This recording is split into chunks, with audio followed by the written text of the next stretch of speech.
कैसे हुई थी राधा की मृत्यु? श्री कृष्ण ने क्यों तोड़ दी थी बांसुरी? दोस्तों, जब भी दुनिया में प्रेम की मिसाल दी जाती है तो श्री कृष्ण राधा के प्रेम की मिसाल सबसे पहले आती है। राधा श्री कृष्ण के प्रेम को जीवात्मा और परमात्मा का मिलन कहा जाता है। राधा श्री कृष्ण का बचपन का प्यार थी। श्री कृष्ण जब 8 साल के थे तब दोनों ने प्रेम की अनुभूति की। राधा श्री कृष्ण के दैवीय गुणों से परिचित थी। उन्होंने जिंदगी भर अपने मन में प्रेम की स्मृतियों को बनाए रखा। यही उनके रिश्ते की सबसे बड़ी खूबसूरती है। कहा जाता है कि श्री कृष्ण को केवल 2 ही चीजें सबसे ज्यादा प्रिय थी।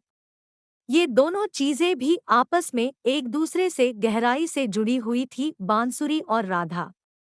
श्री कृष्ण की बांसुरी की धुन ही थी जिससे राधा श्री कृष्ण की तरफ खिंची चली गई।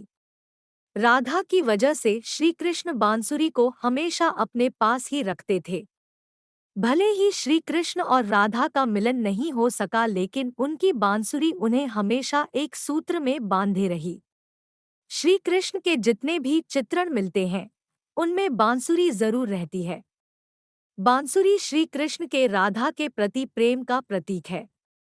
वैसे तो राधा से जुड़े कई अलग अलग विवरण मौजूद हैं, लेकिन एक प्रचलित कहानी भी है। भगवान श्री कृष्ण से राधा पहली बार तब अलग हुई जब मामा कंस ने बलराम और श्री कृष्ण को आमंत्रित किया। वृंदावन के लोग यह खबर सुनकर दुखी हो गए। मथुरा जाने से पहले श्री कृष्ण राधा से मिले थे। राधा कृष्ण के मन में चल रही हर गतिविधि को जानती थी। राधा को अलविदा कह श्री कृष्ण उनसे दूर चले गए। श्री कृष्ण राधा से ये वादा करके गए थे कि वो वापस आएंगे, लेकिन श्री कृष्ण राधा के पास वापस नहीं आए। उनकी शादी भी रुक्मिणी से हुई। रुक्मिणी ने भी श्री कृष्ण को पाने के लिए बहुत जतन किए थे। श्री कृष्ण से विवाह के लिए वह अपने भाई रुक्मी के खिलाफ चली गई।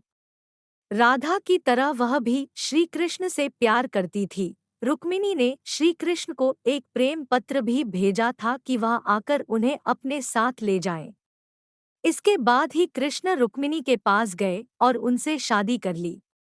कृष्ण के वृंदावन छोड़ने के बाद से ही राधा का वर्णन बहुत कम हो गया। राधा और कृष्ण जब आखिरी बार मिले थे तो राधा ने कृष्ण से कहा था कि भले ही वो उनसे दूर जा रहे हैं, लेकिन मन से कृष्ण हमेशा उनके साथ ही रहेंगे। इसके बाद कृष्ण मथुरा गए और कंस और बाकी राक्षसों को मारने का अपना काम पूरा किया। इसके बाद प्रजा की रक्षा के लिए कृष्ण द्वारका चले गए और द्वारकाधीश के नाम से लोकप्रिय हुए। जब कृष्ण वृंदावन से निकल गए तब राधा की जिंदगी ने अलग ही मोड़ ले लिया था। राधा की शादी एक यादव से हो गई। राधा ने अपने दाम्पत्य जीवन की सारी रस्में निभाईं और बूढ़ी हुई, लेकिन उनका मन तब भी कृष्ण के लिए समर्पित था। राधा ने पत्नी के तौर पर अपने सारे कर्तव्य पूरे किए। दूसरी तरफ श्री कृष्ण ने अपने दैवीय कर्तव्य निभाए। सारे कर्तव्यों से मुक्त होने के बाद राधा आखिरी बार अपने प्रियतम श्री कृष्ण से मिलने गई। जब वह द्वारका पहुंची तो उन्होंने कृष्ण के रुक्मिणी और सत्यभामा से विवाह के बारे में सुना, लेकिन वह दुखी नहीं हुई। जब कृष्ण ने राधा को देखा तो बहुत प्रसन्न हुए। दोनों संकेतों की भाषा में एक दूसरे से काफी देर तक बातें करते रहे। राधा जी को कान्हा की नगरी द्वारिका में कोई नहीं पहचानता था। राधा के अनुरोध पर कृष्ण ने उन्हें महल में एक देविका के रूप में नियुक्त किया। राधा दिन भर महल में रहती थी और महल से जुड़े कार्य देखती थी। मौका मिलते ही वह कृष्ण के दर्शन कर लेती थी, लेकिन महल में राधा ने श्री कृष्ण के साथ पहले की तरह का आध्यात्मिक जुड़ाव महसूस नहीं कर पा रही थी। इसलिए राधा ने महल से दूर जाना तय किया। उन्होंने सोचा कि वह दूर जाकर दोबारा श्री कृष्ण के साथ गहरा आत्मीय संबंध स्थापित कर पाएंगी। उन्हें नहीं पता था कि वह कहाँ जा रही हैं।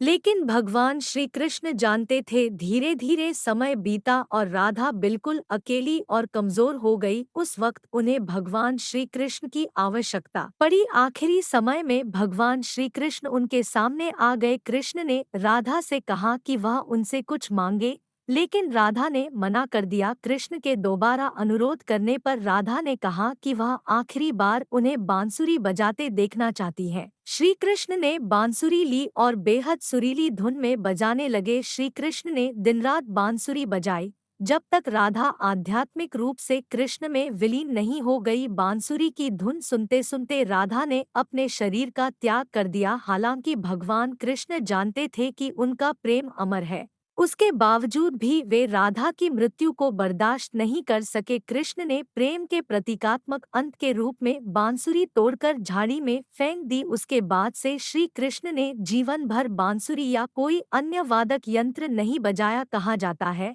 कि जब द्वापर युग में नारायण ने श्री कृष्ण का जन्म लिया था, तब माँ लक्ष्मी ने राधा रानी के रूप में जन्म लिया था, ताकि मृत्यु लोक में भी वे उनके साथ ही रहे। Thanks for watching.